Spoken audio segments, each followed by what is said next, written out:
اليوم التضبيطات عالمية، الشواية البوسنية على خرفان حنيذ ولا تباهن محمر. اليوم جايبين لك مطعم يضبط لك امورك في المناسبات ولا حتى حق العيد. بس قبل شوف اللعبة كيف.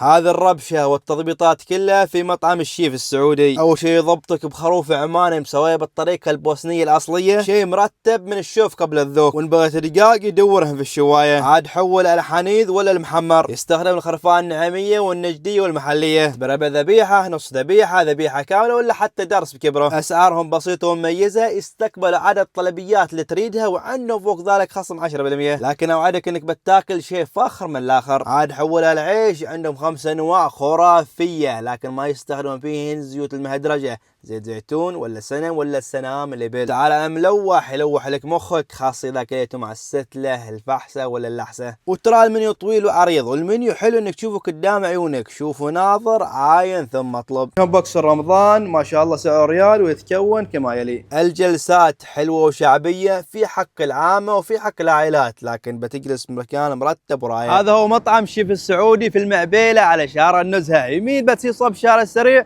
ويسار يوديك صوب نستو بجانب برجر بوم.